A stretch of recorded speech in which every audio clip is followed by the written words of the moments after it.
नमस्कार दोस्तों। कई बार किसी अपने से हुए झगड़े के बाद उससे लंबे समय तक बात ना करने की वजह से बात यहाँ तक पहुँच जाती है कि बात करने का कोई फ़ायदा ही नहीं रह जाता।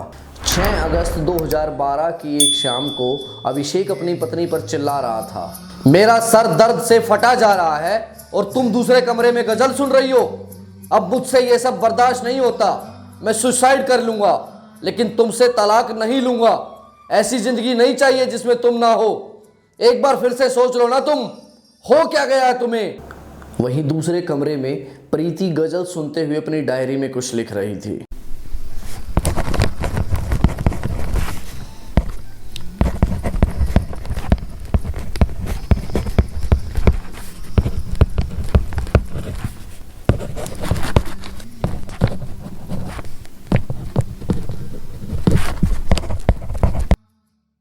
डायरी में इतना लिखने के बाद प्रीति ने अपने पर्स से सल्फास की शीशी निकाली और म्यूजिक सिस्टम की आवाज़ थोड़ी तेज़ कर दी, ताकि अगर सल्फास खाने के बाद वो तड़फे भी तो अभिषेक को पता ना चले।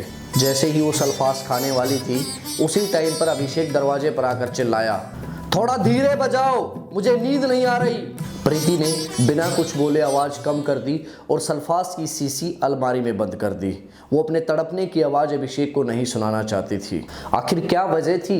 प्रीति और अभिषेक, जिन्हें लव मैरिज किए अभी 4 साल ही हुए थे, वे दोनों ही सुसाइड करना चाहते थे और उस टाइम भी एक दूसरे से इतना प्यार कि अपने आप को तड़पते हुए दूसरे को नहीं दिखाना चाहते। ये जानने के लिए हमें थोड़ा फ्लैशबैक में जाना होगा। आइए जानते हैं इस कहानी को।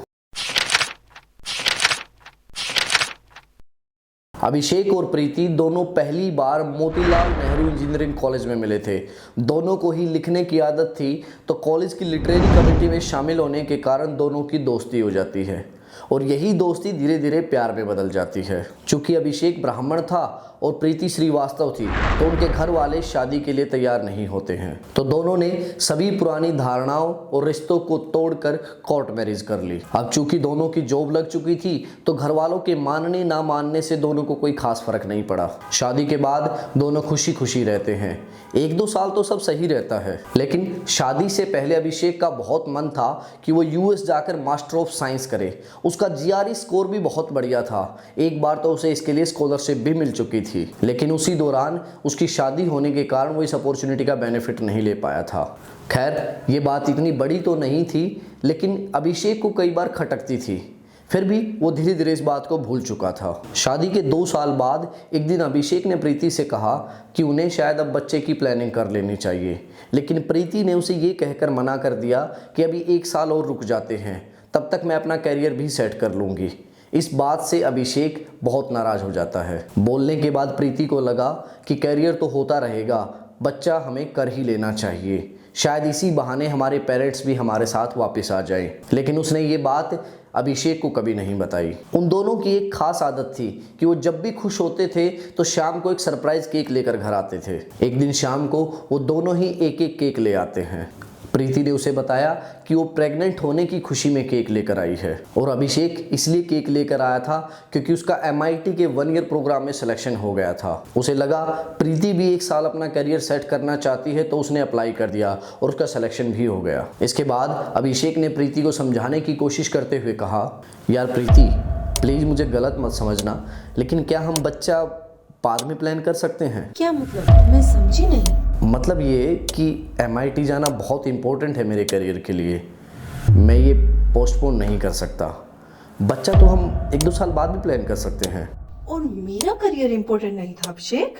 उसके बाद दोनों बहुत देर तक एक दूसरे को समझाने की कोशिश करते रहे कि तुम समझ नहीं रहे हो या तुम समझ नहीं रही हो। अभिषेक अपनी MIT वाली बात को लॉजिकल तरीके से समझाने की कोशिश कर रहा था और प्रीति बच्चे वाली बात को इमोशनल तरीके से। फाइनली उनकी अच्छी वाली लड़ाई हो जाती है। इससे पहले कभी बात इतनी बिगड़ी ही नहीं थी कि वे सीख पाते कि मनाते कैसे हैं, और लव मैरिज की वजह से उनके घर वाले भी उनके साथ नहीं थे, तो ऐसे में उन्हें कौन समझाता। उसके कुछ दिन बाद रात के टाइम अचानक से प्रीति की तबीयत खराब हो जाती है। उसे जबरदस्त ब्लीडिंग होने लगती है। जब अभिषेक डॉक्टर को लेकर आता है तो उसे पता चलता है कि प्रीति ने अबॉर्शन की दवाई खाई थी। प्रीति ने अभिषेक की लॉजिकल बात को मानते हुए ऐसा किया था, लेकिन अभिषेक इस बात पर बहुत गुस्सा हो जाता है कि उस बच्चे के बारे में प्रीति अकेले फैसला कैसे ले सकती है। यहाँ तक कि उसने तो अपने बच्चे के लिए 1 हफ्ते पहले ही अपना एडमिशन तक कैंसिल कर दिया था। उस दिन के बाद से उन दोनों में प्यार जैसे ख़त्म ही हो गया था। दोनों ने एक दूसरे से बात करना तक बंद कर दिया था। अभिषेक ने शराब पीना शुरू कर दिया था क्योंकि वो बिना पिए प्रीति को बर्दाश्त नहीं कर पा रहा था और प्रीति उस पिए हुए अभिषेक को बर्दाश्त नहीं कर पा रही थी। बात अब डाइवोर्स तक आ चुकी थी। केस की फाइनल हियरिंग से पहले कोर्ट पति पत्नी को एक बार और साथ में रहने का मौका देती है, जिसे कोर्ट की भाषा में मेडिएशन कहा जाता है। उन दोनों को भी कोर्ट की तरफ से ये मौका मिला। उनका मेडिएशन पीरियड 7 मई 2012 से 7 अगस्त 2012 था। इन 3 महीनों में दोनों ने करीब करीब कोई बात नहीं की। मेडिएशन पीरियड ख़त्म होने से एक दिन पहले 6 अगस्त को प्रीति ने ये लेटर लिख करके सुसाइड करने की कोशिश की, लेकिन अभिषेक के वहाँ पर मौजूद होने की वजह से वो ये नहीं कर पाई। मेडिएशन के आखिरी दिन यानी 7 अगस्त को अभिषेक ये फैसला कर चुका था कि वो प्रीति के बिना नहीं रह सकता, इसीलिए वो एक नई शुरुआत करना चाहता था। वो ऑफिस से हाफ डे में ही एक सरप्राइज केक लेकर घर पहुंच जाता है, लेकिन जब तक वो घर पहुंचता है तब तक प्रीति पंखे से लटकी हुई थी। अभिषेक लगभग आधे घंटे तक चिल्लाता ही रहा।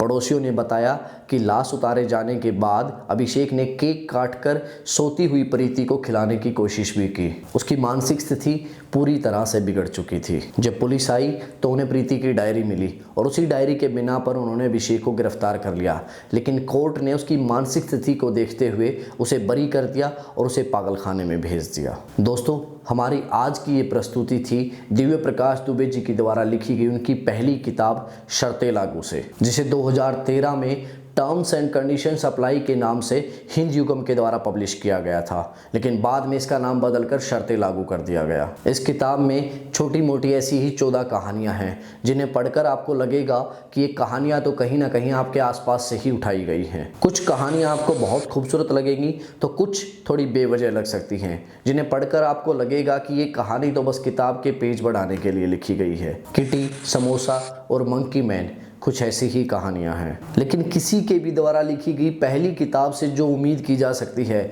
उस हिसाब से ये किताब बहुत ही बढ़िया है। इसे आप अपनी लिस्ट में शामिल कर सकते हैं। दिव्य प्रकाश सीरीज में हमारे द्वारा ये उनकी तीसरी किताब का रिव्यू था। इससे पहले भी हम उनकी 2 बुक्स का रिव्यू कर चुके हैं, आपको वो जरूर देखने चाहिए। दोस्तों, अगर आप इस किताब को पढ़ना चाहते हैं तो आप इसे अपने नज़दीकी बुक सेलर से खरीद सकते हैं या फिर आप इसे ऑनलाइन भी ऑर्डर कर सकते हैं। इसका ऑनलाइन लिंक नीचे डिस्क्रिप्शन में दिया गया है, जाकर चेकआउट कीजिए। दोस्तों, अगर आप बुक्स पढ़ने के शौकीन हैं और इस तरह की और बुक्स के बारे में जानना चाहते हैं तो जुड़े रहिए हमसे और किताब पढ़ना शुरू कीजिए। धन्यवाद।